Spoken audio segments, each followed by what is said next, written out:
All right, welcome to Halitics. I'm Hal Ginsberg. So glad to be talking to you today. And there's the Fur-Elise theme that I use for my program. Excuse me for that little congestion. Still not quite over my cold. Oh, let me get my light on as well. Improve the lighting slightly. There we go. You can see me just a little bit better there. And yeah, I'm actually in a pretty good mood. I'm feeling better than I was earlier this morning because it does actually appear, let me just put this right up for you, that the deal was reached. Yeah, there's apparently a ceasefire is about to be announced. And we'll get into the details. As far as I know them, I'm certainly not fully conversant, of course, as probably very, very few people, the negotiators are. But the deal not maybe quite as good as I had hoped. That is good for the victims of the Israeli genocide, but we've got to be very, very relieved in this moment that the Haaretz is at least announcing, and even a half hour, you can see the timeline there, 6:21 p.m. IST. I don't know whether that, I guess that's Israeli Standard Time. I don't know how long ago. I just checked. I've been consistently going to Haaretz and other sites like the New York Times to see if a deal was reached yet.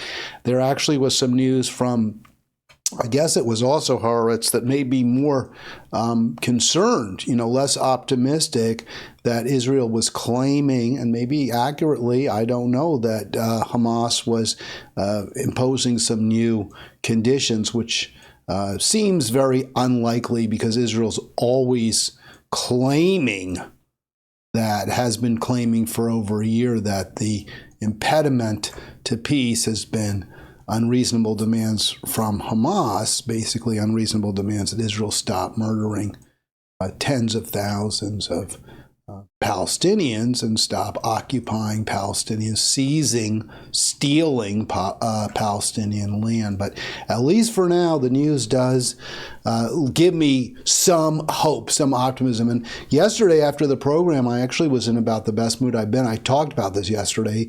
I've been so upset, so devastated. I'm just cautiously optimistic that this deal will in fact hold.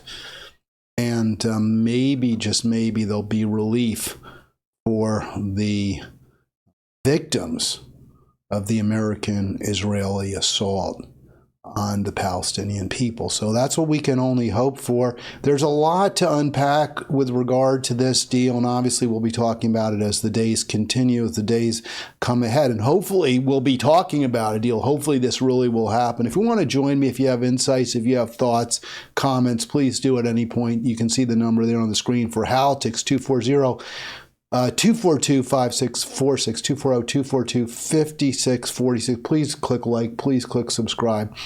Really, really would appreciate that as well. And you note that the deal hasn't been completely finalized according to the Haaretz sub-headline there. An Israeli source told the newspaper that only small tech details are delaying the detail. But supposedly there will be a announcement this evening, and it is evening in Israel, or it will be very, very soon. I presume it is because it's the winter, so days are shorter.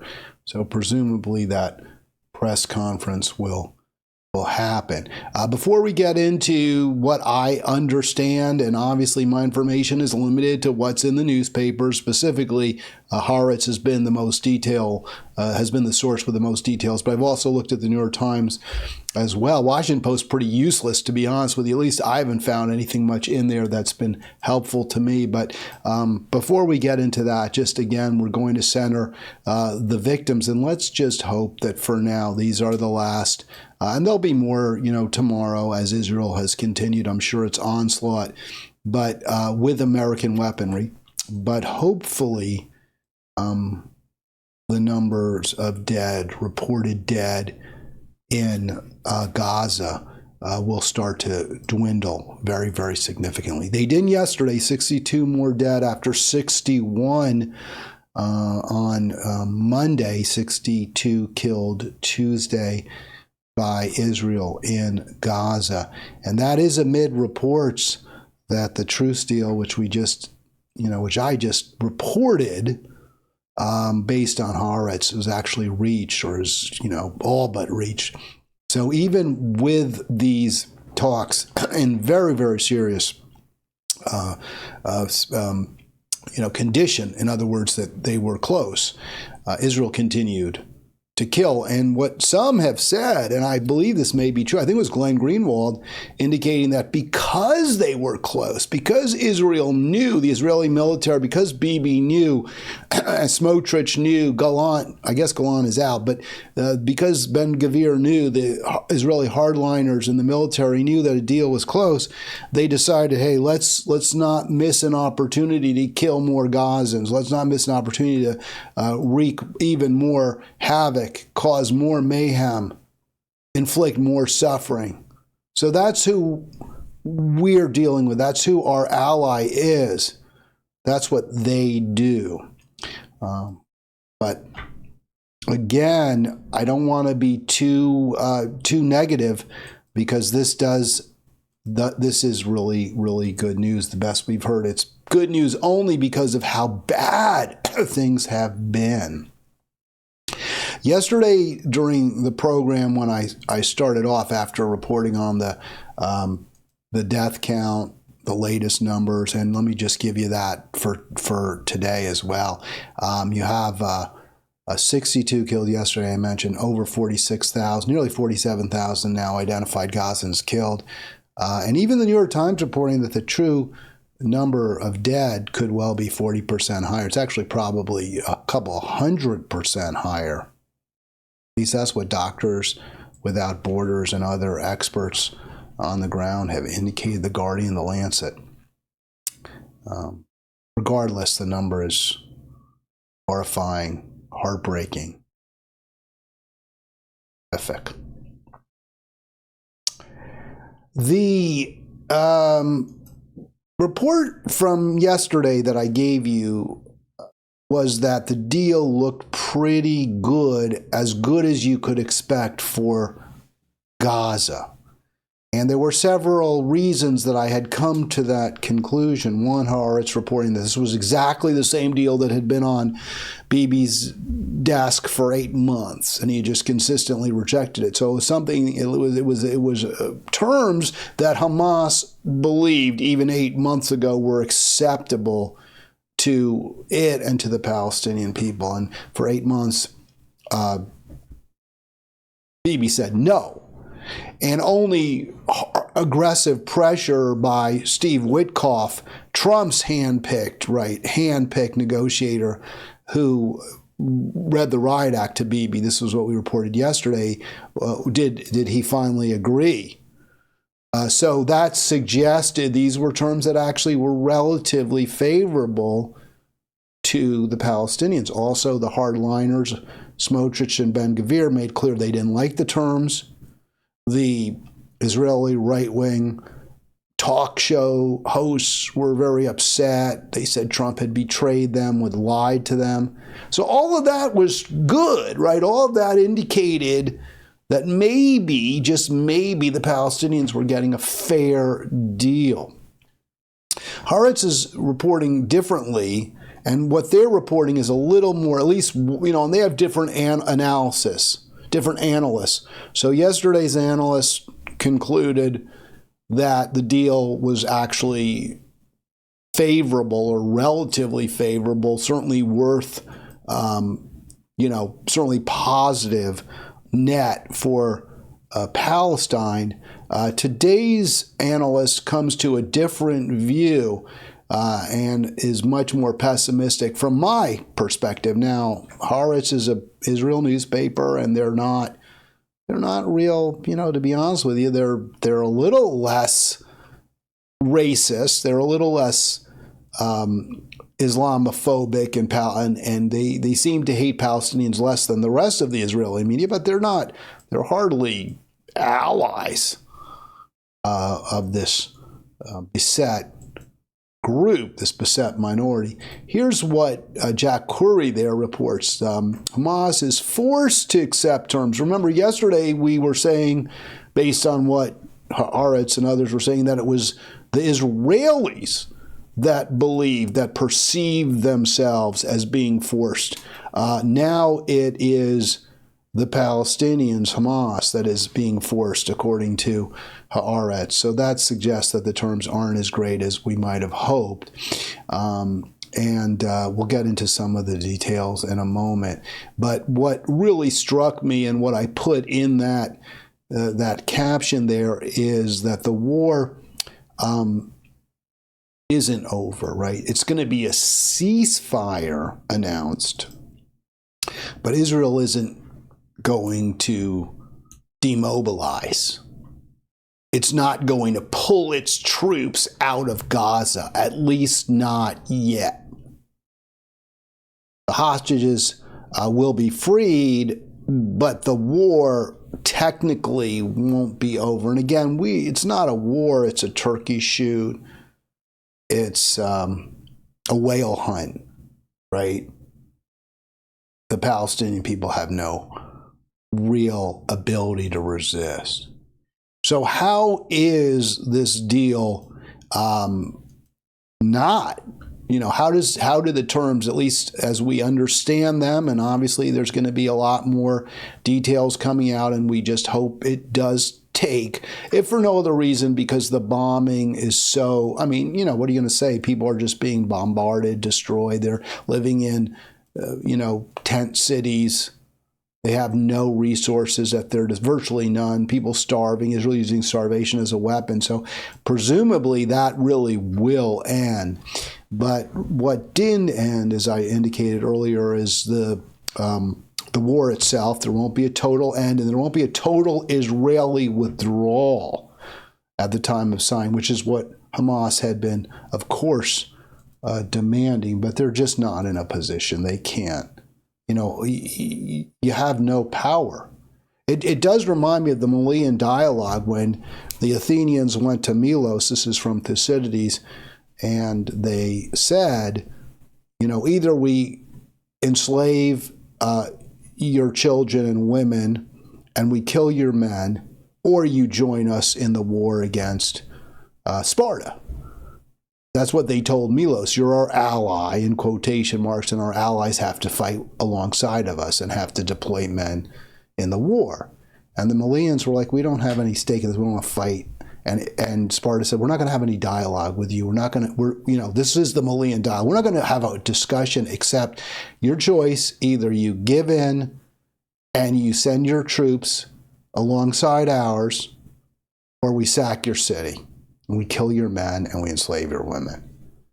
We're not having a discussion. We're not negotiating. There are no negotiations. You have one day to accept or reject. And that's basically what's going on here. There's no negotiations. It's a lion against a goat tied to a stake. And either the goat accepts that the lion won't kill it right then, and will stop, or it will. And at this point, I guess the Hamas said, well, we just can't let our goat, our last goats be all killed by this lion.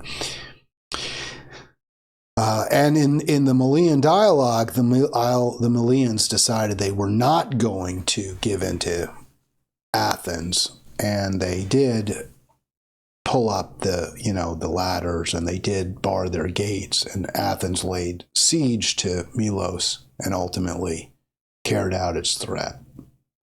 So, when you go up against a power that's got weapons and is utterly ruthless and merciless, then you sometimes will make a deal that in the end you're not thrilled about, of course. So what else? The biggest thing is, that war's not technically over. That's the worst. And Israel obviously is not withdrawing.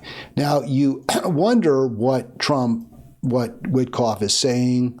My hope is that there's a recognition now in Israel that they're not being given a green light, that they can't do whatever they want, that they have a president who, at least to a degree, is going to say, you're our client state, you're our proxy in the Middle East, you're our aircraft carrier. but we are the ones who drive that, who control the aircraft carrier. We decide what direction it goes. And if that is the attitude, then Israel will not have its way completely. That's all we can hope. What else did Hamas give up? Some of their well-known Palestinian prisoners. Most of the Palestinian prisoners will be released, fortunately, but some will not. I don't know how big a deal that is. That doesn't strike me as the most. I wish they'd all be released, but I don't think that should be a deal breaker. As far as I can tell, those prisoners presumably were some of those who planned October 7, and obviously there's tremendous anger and hatred towards them.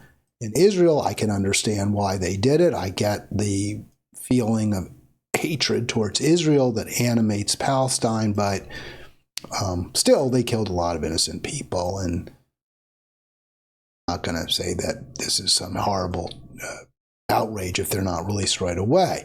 What Hamas, though, does say is that the issues that they're concerned about specifically, most particularly the withdrawal, will continue to be pushed, and that the negotiators, the representatives, have received guarantees from the mediators that negotiations on actual physical withdrawal by the Israeli military discussion, those negotiations will continue. So that is hopefully sounds good. Again, I think the only thing that really will make it real, the only way to make real Israeli withdrawal is if the Trump administration pushes them. If the Trump administration refuses to accept any excuses and BS like we've seen for so long from Israel. By the way, again, just so you see it, you've seen it, but do click like, there's your like button, bump, like, and then I also do hope you'll click subscribe if you haven't done so. The Haaretz magazine, newspaper, really, not magazine, it comes out every day, and I believe, at least it used to be, I don't know if they put it on that newsprint, newspaper.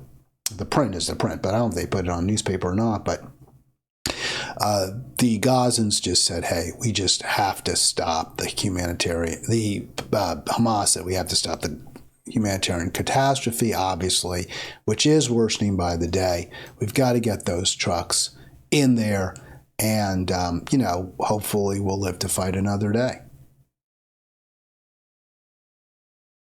240-242-5646 if you want to join me. Hey, Ari, good to see you in the chat, as always.